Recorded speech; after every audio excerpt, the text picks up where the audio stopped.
Ghana is positioning itself to become the sub-regional hub for carbon markets, a trading system in which carbon credits are sold and bought. This type of trading is permitted by Article 6.2 of the Paris Agreement. Already, 3 countries, Switzerland, Sweden, and Singapore, are at different levels of bilateral agreements with Ghana to develop projects to reduce carbon emissions. The visit by the Singaporean delegation is part of steps towards finalizing a deal with Ghana. On behalf of Ghana, we will be, if this agreement starts to, trust me, I will be expediting action on it and actually looking forward to that so that we navigate all the technical and legal things so that we bring this cooperation to a fruition. My technical staff here have my instruction to speed up things. This is the third agreement we signed. So we jumped the curve, and indeed we are one of the people who responded quickly when the rule book was finally approved, and then we have our policy framework in place for this kind of trading. So we will cooperate with you.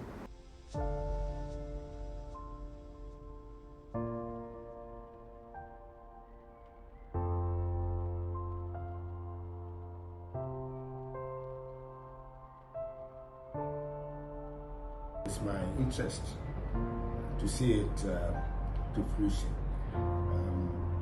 I have very good rapport with my team. So, unfortunately, I'm a lawyer myself. So, if the legalities will stall, then it means I'll be there to untie. I'll continuously lend my support. Indeed, I have no reason not to. I have every reason to.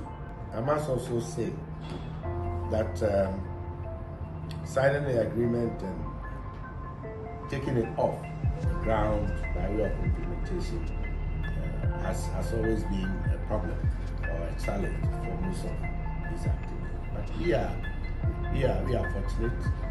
Thankfully, we've already engaged Switzerland there. Yes, and Sweden as well. Sweden and Switzerland, so we have enough experience in most of these things. So with Singapore is going to be an upscale we already know, and that's a good thing for all of us. So we can continuously rely on us as we get together to get things done. We came over here to Ghana to finalize an implementation agreement on carbon markets. This is an agreement that allows Ghana and Singapore to collaborate on emissions reduction projects that can then generate carbon credits, which are internationally transferable. The discussions have been fruitful. We have worked very closely together with the different government agencies in Ghana to work towards finalizing this agreement. And actually, more importantly, we want this agreement to translate to concrete projects on the ground that are mutually beneficial to both Ghana and Singapore. And on that count, we have had various meetings with the many different ministries in Ghana, as well as the private sector companies, the NGOs, the industry associations, to identify potential projects that could be authorized under this implementation agreement that we are hoping to sign with Ghana soon. We see such mutual benefits occurring across 3 fronts. The first front is really for these projects to activate emissions reduction that would not have occurred otherwise. So to bring about additional reductions that can then be shared between Ghana and Singapore. The second benefit is that through the generation of carbon credits revenue, we hope to crowd in private sector investment that would enable a project to actually be implemented. We see that this can result in significant green economy and green growth opportunities for Ghana. Finally, the third area where we see mutual benefits is for the project to result in sustainable development benefits.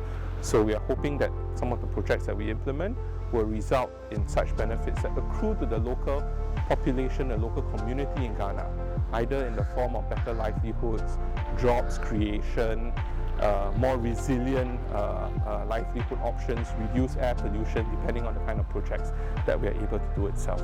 Ghana is a country with abundant opportunities, and I think we look forward to working closely with Ghana to unlock some of these opportunities, and these opportunities across many different sectors. So through the conversations that we've been having, there are a range of opportunities in the power sector, in the agriculture sector, in the forestry sector, in households, in buildings, which I think are very ripe for collaborations.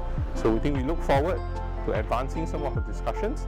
We look forward to signing the implementation agreement, and thereafter to start implementing projects which we can showcase in terms of how these projects can benefit both countries. We have really benefited from our engagement with the Singaporean team, particularly in the area of the carbon trading.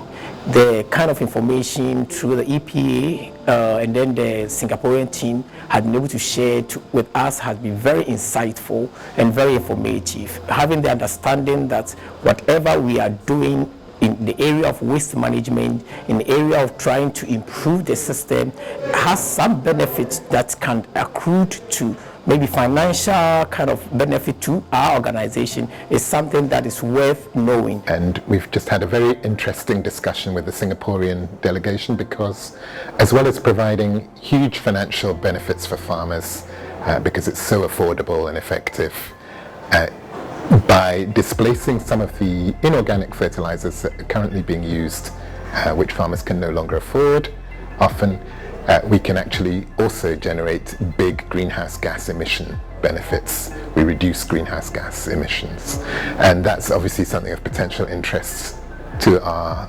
visitor colleagues from Singapore. Our participation in this meeting has been very helpful. This is a follow-up of what happened last year. Last year when we met them, we took them to the field to see opportunities in the oil palm sector. And this year we presented what we have done since the last visit. And so for us, at least they've seen that we are working hard to really reduce greenhouse gas emissions. And we believe that this relationship will move forward, where we'll get them to really invest in what we are doing, so that we can get more artisanal mills upgraded to reduce greenhouse gas emissions in the artisanal oil palm processing sector. We plan to do some projects in Ghana, especially we are focusing on cookstove project, improved cookstove, and we are talking with Ministry of Energy for developing a project jointly. And in this meeting with the Singapore delegates, we were interested to know more about what projects they find eligible to be claimed under 6.2 mechanism with Ghana, and probably we have had a discussion with the EPA here on 6.2 for the projects which are eligible with the Switzerland government, but we look forward to and very eager to work with government of Singapore on carbon offsets. Ghana is also collaborating with the Singapore government on carbon markets, and the visit from the Singapore delegation afforded us the opportunity to discuss the state of the engagement or the collaboration and the next steps. And the next steps are in 3 areas. The first one is that we need to work together with the other state agencies to complete the legal review and the cabinet approval, as well as the signing of the bilateral agreement with the Singaporean government.